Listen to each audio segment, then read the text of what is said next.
right, so what's your favorite STD? Oh, definitely chlamydia. Oh, really? Yeah. It's because you already have it. The Eurogamer incident. KSI was just 19 years old when this happened, and his career was taking off fast. His FIFA videos had already pushed his channel past 1 million subscribers, and big brands like Razer were inviting him to major events. There were also reports that Microsoft had shown interest, making him one of the fastest-growing British YouTubers at the time. During the Eurogamer Expo at Earl's Court in London, he recorded a video that would later become one of the most talked-about controversies of his career. All right, hey guys, your boy KSI Olatunji, and today I'm with massive tits. How you doing? All right, thanks. Where have your tits gone? Where have they gone? Yeah, What do you mean? because I can't see them. I need a bit of black.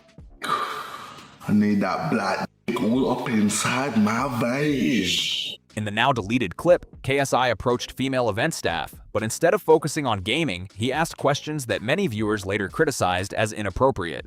One moment drew especially strong attention when he reportedly asked one woman what her favorite STI was. The clip quickly spread online and the backlash followed almost immediately, with many people calling the question disrespectful and out of line. All right, hey guys, your boy KSI Olatunji, and today I'm with massive tits. How you doing? All right, thanks. Where have your tits gone? Where have they gone? Yeah, What do you mean? because I can't see them. He also reportedly asked another woman about the size of her chest, and many viewers felt his attention was overly focused on her appearance. That moment brought even more criticism online, with many people describing his behavior as inappropriate and disrespectful. He also faced criticism over an awkward moment involving promotional model Brandy Brewer. The clip sparked plenty of discussion, but Brewer later posted on Twitter that she had consented to the interaction and viewed it as a joke, adding another side to the story. Even with that clarification, the debate didn't slow down. People online continued arguing over whether the moment crossed a line or was simply intended as comedy. Can I motorboat you? Yeah? Really? Right now? Yeah?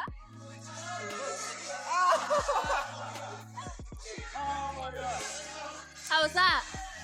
Not big enough. What happened at the event quickly turned into a much bigger conversation about where humor ends and poor judgment begins. For many viewers, the biggest issue wasn't just what was said, but where it happened. The interactions took place with staff members who were working at a public gaming event, and many people felt that made the situation more inappropriate. Others believed the intention may have been playful, but still agreed the way it was handled was awkward and opened the door to heavy criticism. As the video kept spreading online, the focus shifted away from the convention itself and toward KSI's public image during his rapid rise to fame. Supporters pointed out that Brandy Brewer later said her interaction with KSI was consensual and intended as a joke. Critics, however, argued that other moments in the video still created a negative impression. What are you doing not fingering yourself? Pardon? What? What the fuck? I'm being nice to you.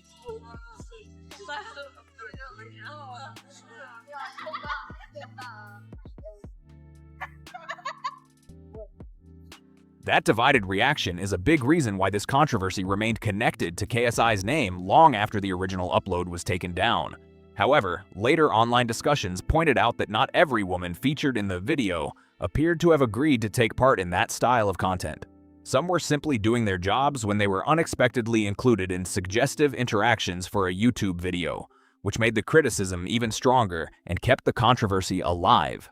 One woman reportedly ended the interview early and walked away looking visibly uncomfortable, yet the clip remained on KSI's channel for viewers to watch. That detail became a major talking point. By that stage, he was no longer just a teenager making videos from his bedroom. He had already built a massive audience, secured major brand partnerships, and had millions of young viewers following everything he uploaded.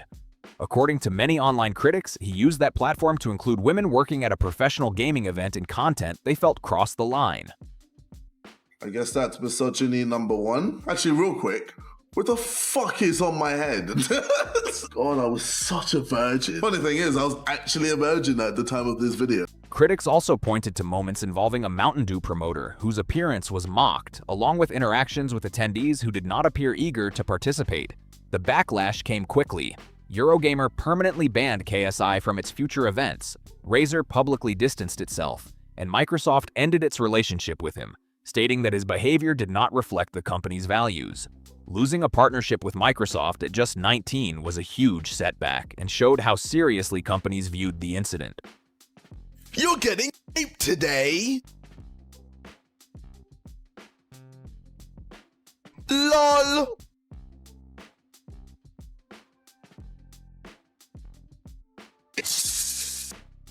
While KSI did not immediately address the controversy himself, his manager released a public apology stating that sexism was not something he supported and that this type of content would not be repeated. The statement also referred to it as content from the past, even though the video had only been uploaded a few days earlier, which became another point of discussion. Online, KSI did not publicly revisit the incident until 2017, when he uploaded a video titled "Reacting to Sexual Harassment." Looking back at the footage, he called it bad and admitted he could not understand why people had enjoyed it. He also tried to explain what he said was going through his mind at the time by saying he described it as being driven by his own immaturity and lack of experience with relationships, rather than focusing on why some of the women involved may have felt uncomfortable. You have a sister, Casper? What's her name? Her name is Theodora. Sidora? Theodora. Like Dora the Explorer? Kind of, except with Theo. Because I'm gonna explore her. Jesus. She's gonna watch this and she's gonna be like, you know what? I need a bit of black. I need that black all up inside my veins. Then came what many fans later referred to as the R-face era. After the Eurogamer backlash, many people expected KSI to move away from that style of content. However, according to later commentary, he continued using similar jokes and behavior in his videos. Because of that, some viewers began to see the incident as more than a single mistake, arguing it reflected a broader pattern in his content at the time. KSI even turned it into a recurring gag that he personally called the R-face.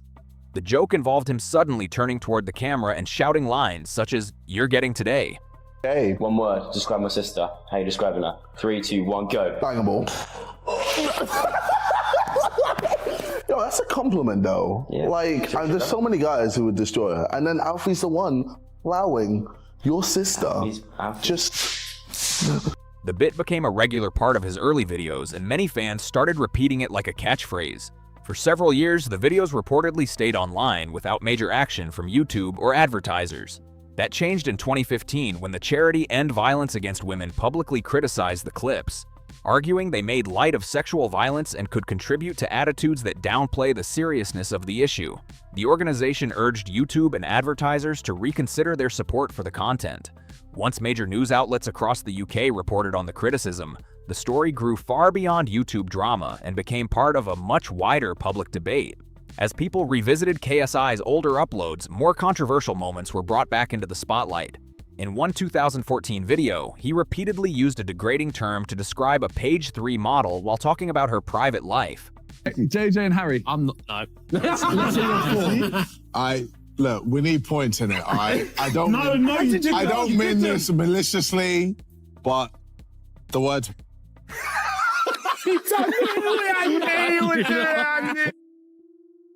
I'm sorry.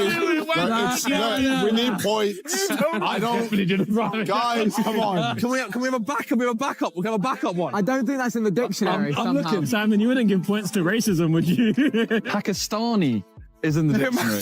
Yeah, that is the start. Come on, man. No. Sadly, it's not. Oh, sorry. It's just like a difference. As I said, if you can convince me it's a real word. Oh my God. Go on then.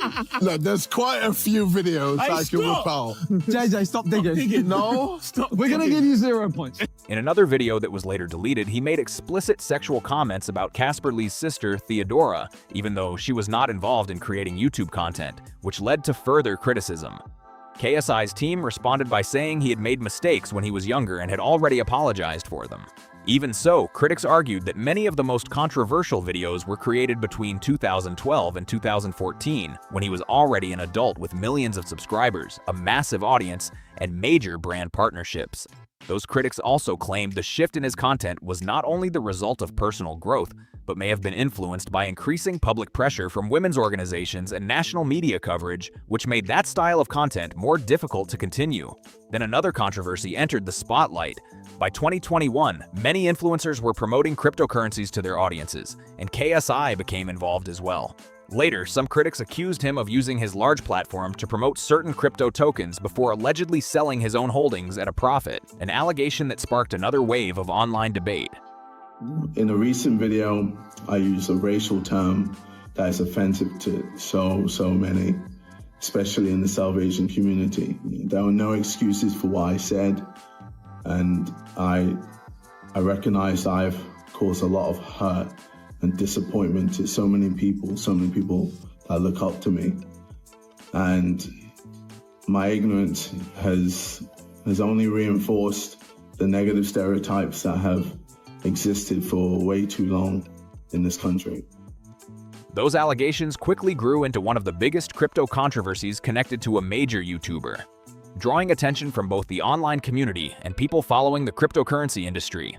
Much of the scrutiny came from CoffeeZilla and ZachXBT, two well-known figures recognized for investigating questionable activity in the crypto space.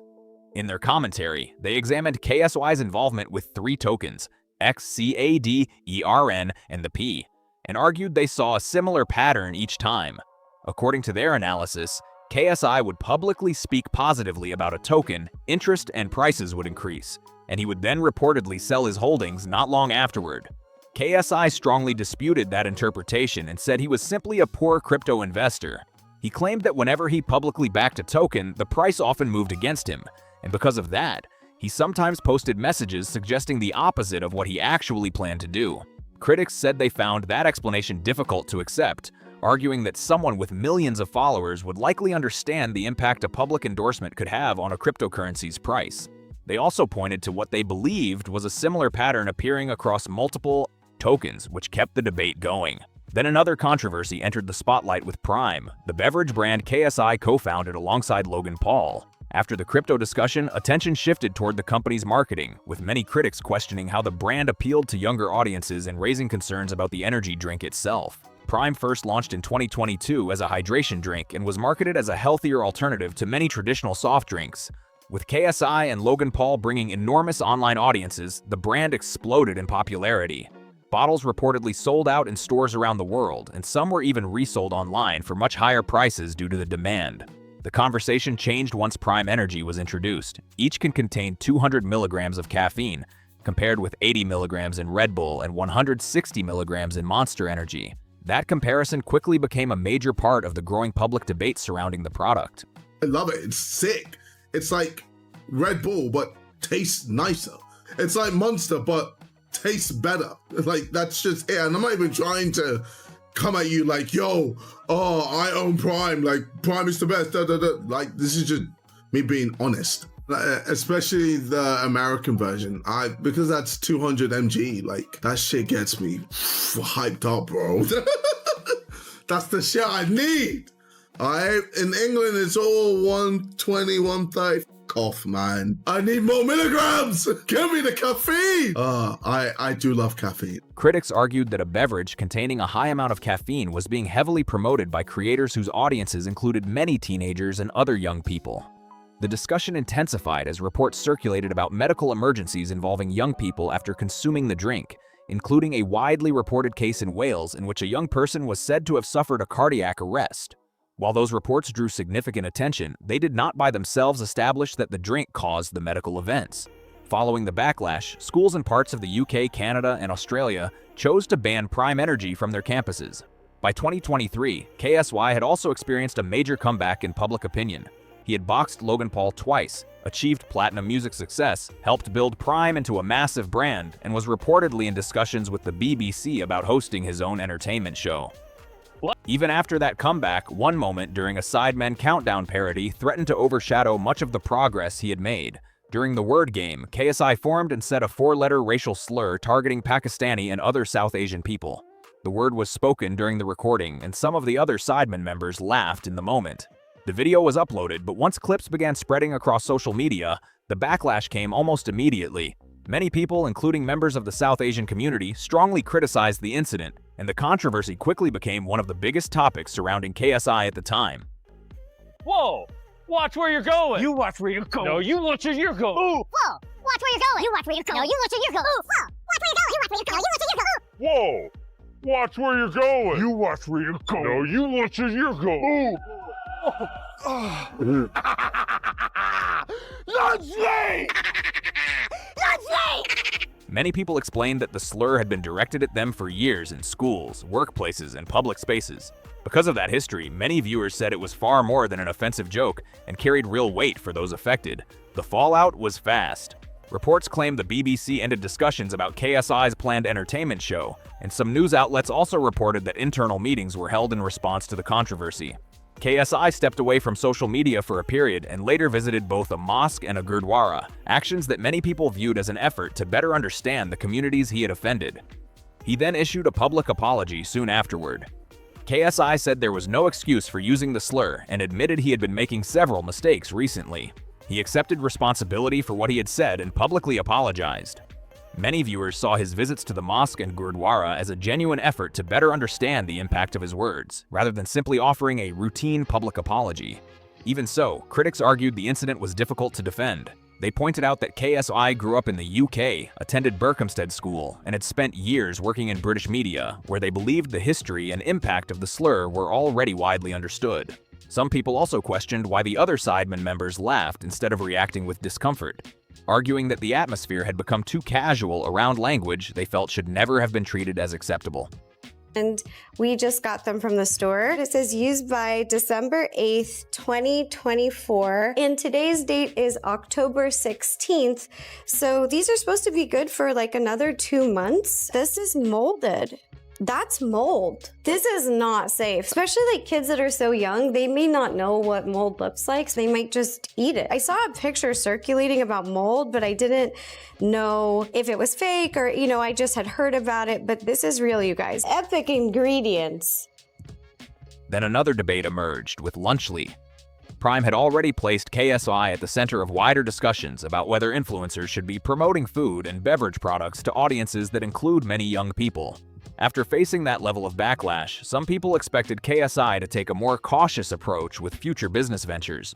Instead, he moved ahead with another major product launch. In September 2024, KSI joined Logan Paul and Mr. Beast to introduce Lunchly, a packaged meal brand designed to compete directly with Lunchables. The launch immediately sparked heavy criticism and quickly became one of the most controversial business decisions associated with his career. The product was built around brands the three creators were already connected to, which led some viewers to argue that the launch felt like a carefully planned way to combine and promote their existing businesses. Each Lunchly pack included a Prime drink, a Feastables chocolate bar from Mr. Beast, and a small serving of food. Customers could choose from 3 meal options: pizza, a turkey stack, or Fiesta nachos. Lunchly was heavily marketed as a healthier, better alternative to Lunchables. The campaign focused on the idea that it offered an improved option in a market that had already faced criticism over ingredient quality.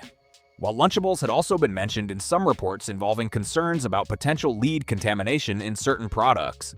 KSI, Logan Paul, and Mr. Beast presented Lunchly as an effort to offer consumers a better choice than what was already available on store shelves. The internet, however, wasn't convinced, and criticism started building almost immediately. The moment that really ignited the debate came from a single post by Dan TDM. For context, Dan TDM is widely regarded as one of the most respected creators on YouTube. He built his career through Minecraft videos aimed at younger audiences and maintained a family-friendly public image for well over a decade. He has rarely been associated with online feuds or major controversies, so when he shares a strong opinion, many people pay attention.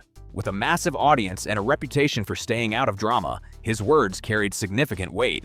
On September 16, 2024, he posted that he could no longer stay silent. In his post, Dan TDM said he believed the Lunchly launch was driven mainly by profit and argued that the creators were promoting unhealthy products to young viewers who trusted them. The post quickly gained around 600,000 likes, and a large number of people online appeared to agree with his criticism almost immediately. Logan Paul responded first, arguing that Dan TDM had previously promoted his own branded merchandise and subscription snack boxes, including a product called Munch Pack that was marketed to younger audiences. He used those examples to question whether Dan TDM's criticism was consistent. MrBeast took a different approach, sharing nutritional comparisons between Lunchly and Lunchables.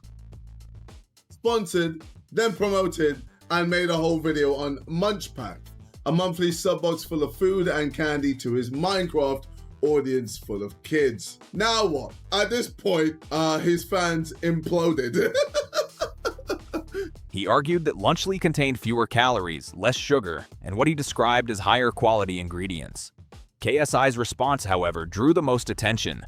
He brought back a 9-year-old clip of Dan TDM promoting a product aimed at younger audiences, publicly called him a dumb YouTuber, and argued that instead of complaining or trying to stop someone from launching a product, people who disliked it could simply choose not to buy it.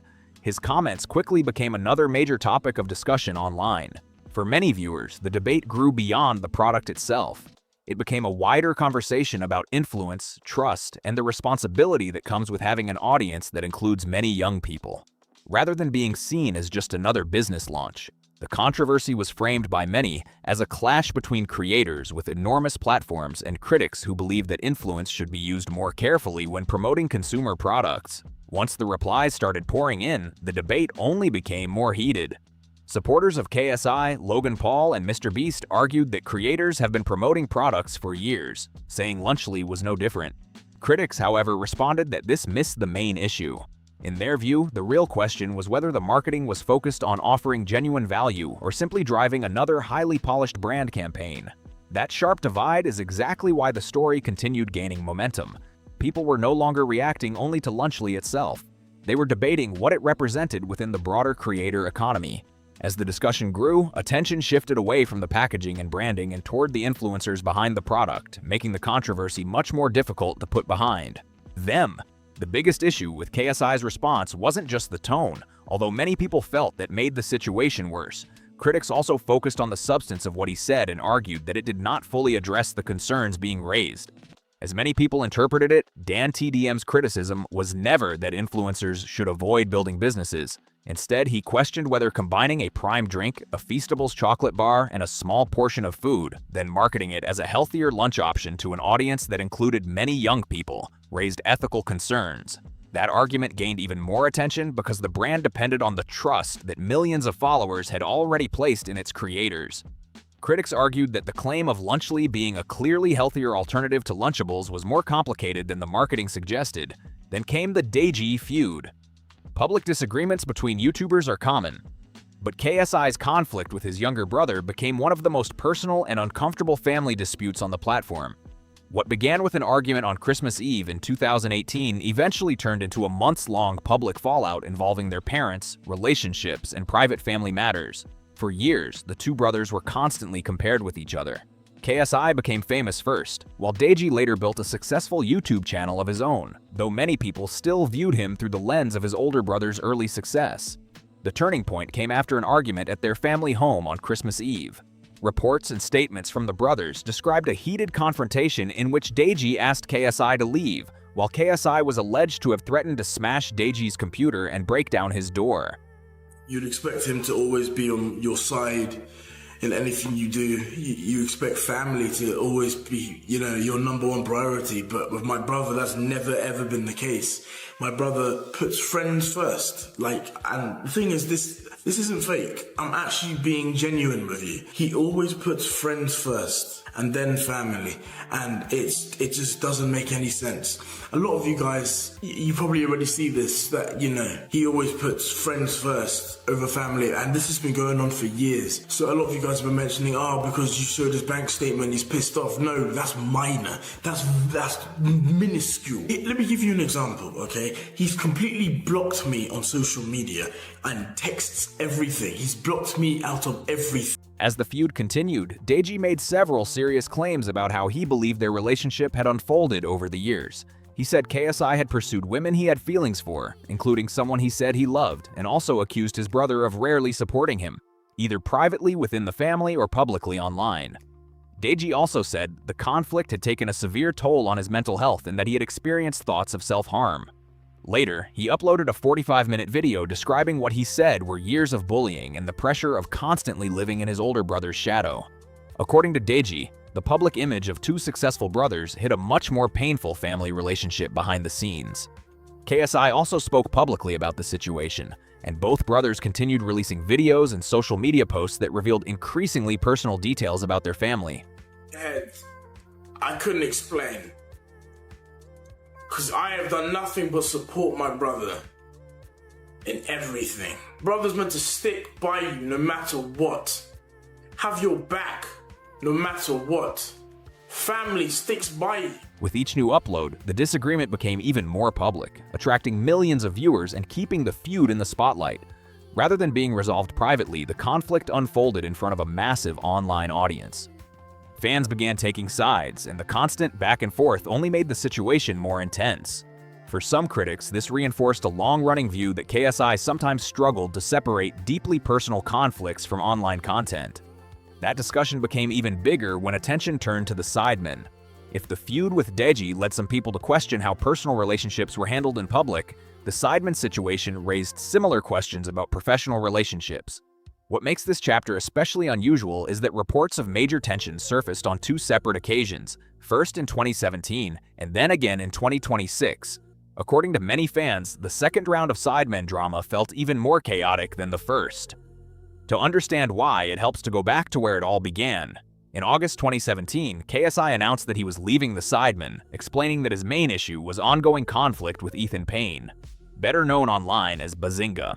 The announcement sent shockwaves through the YouTube community because the Sidemen were widely considered the biggest creator group in the UK and arguably one of the biggest anywhere in the world. KSI was also one of the group's most recognizable members, making the news even more surprising. It was fake, motherfuckers! You mad? Huh? You mad, bro? You mad, sis? Fans quickly split into opposing sides. Diss tracks appeared, online debates exploded, and the drama dominated social media for months. For a while, it genuinely looked as though one of YouTube's most successful creator groups was falling apart. Later, however, KSI said that the situation had been staged, or at least only partly real. That revelation completely changed how many viewers looked back on the controversy and sparked fresh debate over how much of it had been genuine in the first place. He later said the drama had been intended as a manufactured storyline, essentially a planned piece of content designed to create tension and entertain viewers. According to KSI, however, the situation reportedly grew bigger than expected and became more intense than originally planned. Many viewers had spent months emotionally invested in the fallout. They picked sides, watched the diss tracks, and genuinely believed one of YouTube's biggest creator groups might be coming to an end. When KSI later said the drama had been planned, some fans felt they had been misled. What had appeared to be a real breakdown was later described by KSI as a manufactured storyline for content. According to his account, the situation reportedly escalated beyond the original plan because one member did not follow it as expected. For some longtime supporters who had invested years in following the group, that revelation felt like a major blow to their trust. Even so, many fans say the events of 2017 seemed minor compared with what unfolded in 2026. In May of that year, KSI announced he was leaving the Sidemen once again, but this time the situation was widely described as genuine and permanent. According to many viewers, it was handled even more poorly than the earlier controversy. On May 31st, 2026, KSI uploaded a video titled "I'm Leaving the Sidemen." In the video, he said it was the hardest one he had ever made and explained that he had gone back and forth on the decision for a long time. Start a fake beef with someone much more famous than yourself. Nah, he would do that. Nah, bro. It was meant to be fake, and then it got fucking real, bro. Oh, Harry ruined it. Harry fucking ruined the whole thing. Bro, can you not tell it hurt? Listen to him. This motherfucker, it was meant to be me and you, Ethan, and that was it. He emphasized that there had been no major falling out between him and the other members, saying the Sidemen deserved someone who could give the group 100% of their effort. He explained that his decision was driven by burnout, the need for a better work-life balance, and wanting to spend more time with his family and partner. To many viewers, the message came across as emotional, sincere, and, on the surface, completely understandable. The conversation changed almost immediately after the Sidemen released their own statement. They indicated that the announcement had caught them by surprise rather than being part of a carefully planned transition. According to their statement, the decision had not been discussed with all 7 members over a long period, making the news unexpected for the rest of the group. These were people KSI had spent more than 13 years creating content with, and in his farewell video, he even described them as his second family.